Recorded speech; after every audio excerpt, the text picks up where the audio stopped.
C'est un sujet qui fait fortement réagir. Pierre Palmade a été reconnu coupable de blessures involontaires sur une famille après la violente collision qu'il a provoquée en février 2023 sur une route de Seine-et-Marne. L'accident avait fait 3 blessés graves, un homme de 38 ans, son fils de 6 ans, et sa belle-sœur de 27 ans qui avait perdu après le choc le bébé qu'elle attendait. La cour d'appel a fixé jour par jour les plages horaires où le comédien est autorisé à sortir. 2 horaires programmés en soirée correspondent à des modules de soins qui sont des obligations de la mesure. Le comédien est notamment suivi médicalement dans le cadre de ses addictions et il est donc libéré sous bracelet électronique. Est-ce que cela vous choque? On est avec Lionel qui est commercial. Bonjour Lionel, en Belgique. Bonjour Monsieur Pro, comment allez-vous? Et vous-même, cher Lionel? Écoutez, moi ça va très très bien, moi, il n'y a pas de souci. Qu'est-ce que vous faites en Belgique aujourd'hui? Vous êtes belge vous-même? Non, je suis français, j'habite en Belgique. D'accord. Et ça marche? Et ça marche. Bon. Et aujourd'hui, là, vous êtes en repos peut-être? Je suis en repos actuellement, oui. Bon. Oui, je suis en repos. Et vous avez appelé. Votre sentiment? Je ne sais pas si vous vous en rappelez, on s'était parlé quand c'était l'affaire, quand vous étiez sur une autre radio concurrente que je vous avais dit qu'il ne fera pas de prison. Ah oui, je me souviens, et je vous avais dit qu'il en ferait. Oui, c'était très... il en a fait. Vous voyez, 4 mois, c'est rien, ça, 4 mois. Non, c'est pas rien. C'est pas rien. 4 mois, c'est pas rien. Non, c'est pas rien. Mais 4 mois.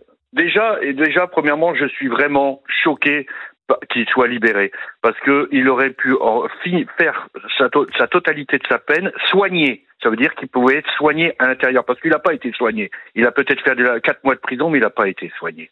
Donc, pour moi, maintenant, il recommencera. Parce que le naturel revient toujours au galop. Il recommencera quoi? Il recommencera à se droguer, mais peut-être pas à prendre la voiture après. Oui, voilà. Parce que pour moi, qui se drogue, honnêtement, ça m'empêche pas de dormir.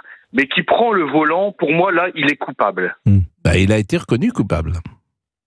Coupable, oui, mais enfin, coupable. Il a été reconnu coupable, il a été condamné à 5 ans de prison, dont 3 ans de prison avec sursis et 2 ans ferme. Alors après, on peut considérer que c'est pas assez, hein. Il y a beaucoup de gens qui considèrent que c'est pas assez. C'est pas assez, c'est rien du tout. C'est pas rien non plus, c'est pas rien non plus, mais en fait, c'est pour ça que certains... c'est rien, monsieur. C'est pas rien. Faut pas dire que c'est ça. C'est rien du tout. Pour moi, il s'est rien passé.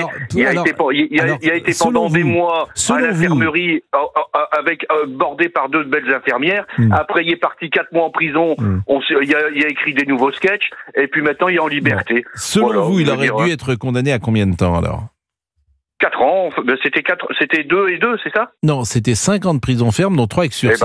Qu'est-ce que vous, selon vous, quelqu'un... donc pour vous, ça vaut 5 ans ferme. 5 ans ferme, minimum. Mais moi, je peux être d'accord en plus avec vous, parce que je pense, on en a souvent parlé, quelqu'un qui prend sa voiture dans un état de drogue ou d'alcool à ce point, c'est vrai qu'on ne retiendra pas contre lui l'homicide volontaire, s'il y a par exemple un décès, puisque la loi ne le permet pas, mais la discussion, on a eu souvent cette discussion, et notamment dans le cas tellement dramatique du fils de Yannick Aleno, qui réclame lui un homicide routier, que la question se pose de la responsabilité ou de la volonté. La responsabilité, elle se pose pas, mais de l'intention de tuer quelqu'un lorsque tu prends le volant dans cet état-là. On peut en tout cas soulever le débat. Mais pour vous, c'est volontaire ou involontaire? Non, mais de toute façon, la loi dit... Oui, mais clairement... la loi, je demande pas la loi, je demande votre avis à vous. Mon avis à moi, elle est vraiment importante, cette question. Elle est délicate, je veux dire. Évidemment qu'il n'a pas voulu avoir un accident, mais il a tout fait pour l'avoir. Il a tout fait pour l'avoir, donc c'est volontaire. C'est toujours pareil, c'est-à-dire que, vous savez, c'est quand quand les enfants disent « j'ai pas fait exprès », mais que tu as tout fait pour pour que ça arrive... Voilà. Bon, mais il recommencera son petit jeu. Bon, j'espère qu'il prendra plus le volant, mais il recommencera son petit jeu. Ça, j'espère pas pour lui. Je n'espère pas pour lui.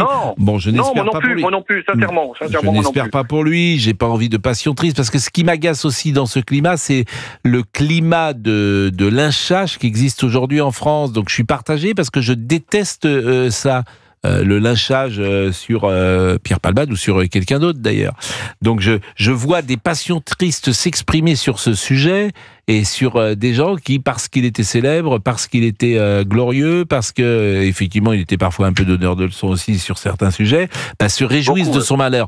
En fait, je n'aime pas trop les gens qui se réjouissent du malheur des autres. Voilà. Ça, ces passions lisses ne sont pas très agréables. On marque une pause à 12h13. Vous restez avec nous, Lionel. Il est 12h13, oui, monsieur Olivier Guénec. Non, je ne sais pas si Lionel peut rester avec nous. Avec le Lionel, vous pouvez rester. Il est en repos, il n'a rien à faire, Lionel, aujourd'hui. Il est un commercial à hors-repos. Pourquoi vous êtes en repos? C'est les vacances ou c'est que mercredi? Non, c'est repos aujourd'hui. Un petit RTT. Vous travaillez le mercredi en semaine, vous prenez une journée comme ça, c'était prévu? Non, c'était pas prévu, mais j'ai pris, voilà. C'est comme ça. Donc vous décidez. Le mercredi, c'est journée des enfants, donc voilà. Et vous avez décidé ça à quelle heure? Hier. C'est bien, vous avez un patron sympa, c'est cool. Très sympa, ouais. Non, mais vous êtes cool, mais bon, moi, je peux pas faire ça. Hein. Quand on est commercial, c'est le chiffre. Vous êtes commercial, c'est-à-dire que vous êtes payé au chiffre d'affaires, j'imagine. Bon, on a une mensualité, un chiffre, enfin tout. Bon, ça a l'air de vous passionner, excusez-moi de vous poser la question. Mais c'est vrai que j'aime pas parler de ma vie à l'antenne, quoi. Je veux dire, j'aime bien parler celle des autres, mais pas de la mienne. Bon, d'accord. Et je peux savoir ce que vous vendez ou pas? Je vous l'ai dit, c'était des fleurs et des plantes, là. Ah oui, mais je m'en souviens plus. Vous voyez, c'est comme ça. Non, mais moi, je suis sensible. Je l'ai souvent dit, je suis sensible à ce métier-là, parce que mon père était ce qu'on appelait représentant dans les années 80 ou 70, et en fait, il était commercial. Et il se fichait de moi, parce que moi, j'achetais toujours ma mobilette au plus cher, et je la revendais au plus bas. Et c'est vrai que je suis pas très doué, je suis pas le meilleur vendeur possible. Voilà. Bon. Et les vendeurs, j'adore ces psychologies de vendeurs. J'ai souvent cité, par exemple, Jean-Claude Darmon, que j'adore, qui est vraiment un homme formidable. Il m'a raconté 50 000 fois la même anecdote que j'ai peut-être racontée quand il allait, par exemple, à Prague pour acheter un match de football pour TF1. Il arrivait le lundi, le match devait être retransmis le mercredi. L'avion se posait, il allait voir le président de Prague. Et le président de Prague lui disait le match c'est 1 million de francs, par exemple. Et la première chose que disait Jean-Claude, où voulez-vous que je les vole? C'était la première réponse. Et donc tu commençais à négocier à 1 million, mais attention, c'est des négociateurs, ils savent ce que c'est que négocier. Il y a un moment, tu joues au poker, tu peux perdre aussi. Mais c'est formidable d'être avec des gens qui sont doués pour cela. Il est 12. Nous sommes toujours avec Lionel. Oui. Qui est là, et on va terminer peut-être, Lionel, sur ce sujet. Pierre Palmade a été reconnu coupable de blessures involontaires sur une famille après la violente collision qu'il avait provoquée. Il avait été condamné à 5 ans de prison, dont 3 avec sursis, donc 2 ans ferme, et au bout de 4 mois, donc, il ne sort pas libre, hein, il est sous bracelet électronique. C'est une condition quand même particulière. C'est pas, il va pas se balader, il va pas faire ce qu'il veut. Non, mais je suis d'accord, mais je le précise. Heureusement. Attendez, excusez-moi, heureusement. Je veux dire, il manquerait plus que ça. Je veux dire, moi j'espère, au moins pendant ces 4 mois, ils auraient au moins pu le dire. Voilà, vous êtes obligés pendant le reste de votre peine aller en centre de désintox. Ah, mais je crois que là, il est contraint de suivre un programme d'addiction. Puis non seulement il est contraint, mais je crois que c'est sa volonté également. Hein. Je crois qu'il est aujourd'hui en tout cas, il est en état de sevrage. Oui, heureusement. Et j'espère qu'il sera soutenu par sa famille. C'est tout. Qu'il sera bien aidé par sa famille, parce que voilà, quoi, je veux dire. Mais je trouve que sa libération, moi, je trouve que c'est ridicule. Non, mais j'ai été frappé ce matin en lisant les réseaux sociaux, en écoutant également les radios à droite à gauche. Il y a beaucoup de témoignages qui vont dans le sens que vous exprimez. Allô ? Oui. Oui, il y a beaucoup de témoignages qui vont dans le sens que vous exprimez à l'instant. Ah vous voyez. Vous êtes très complices, tous les deux. C'est le message du peuple. Bon, c'est fluide. Écoutez, merci beaucoup Lionel. Je vois que c'est vraiment une journée de repos pour vous. En tout cas, excusez-moi. Je vous en prie. Excusez-moi, vous avez dit que vous étiez un mauvais vendeur, mais en tout cas pour moi, vous êtes le plus grand journaliste. Oh, voilà. Vous êtes gentil. Mais et ce que j'aime bien chez vous, c'est que vous dites ce que vous pensez. Voilà. Que beaucoup de faux culs journalistes le font pas. Voilà. Oui, alors je pense, je pense ce que je dis, c'est surtout, alors on dit pas toujours tout ce qu'on pense, forcément, mais tout ce que je dis, je le pense, c'est vrai, et je suis toujours au plus près de ce que je pense, ce qui est assez facile finalement dans la vie, d'être dans cet état-là, mais vous aussi, j'imagine que vous êtes comme ça, Lionel.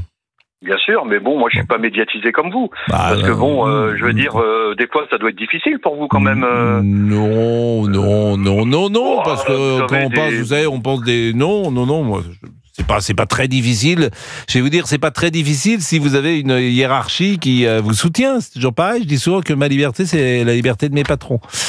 Donc, qui me donne. Donc, c'est important de pouvoir effectivement d'être au plus près. Ce qui est important, mais c'est vrai aussi en politique, et puis c'est vrai dans plein de domaines. Je pense que la sincérité aujourd'hui, les gens ont envie des discours sincères. On peut ne pas être d'accord, bien sûr, mais ce qu'ils ont parfois assez dans l'espace médiatique, c'est qu'ils se doutent qu'il y a des postures, disons-le. Il y a des gens qui disent des choses et ils ne le pensent pas forcément. Ils le disent pour d'autres raisons. C'est plus facile d'être du bon côté, etc. Donc, parfois, faut dire, me semble-t-il, les choses. Faut être, voilà. Notre métier, c'est quoi? C'est témoigner de la réalité, le métier de journaliste. C'est ça. C'est pas de l'opinion, d'ailleurs. C'est témoigner de la réalité de ce que nous voyons. Merci en tout cas.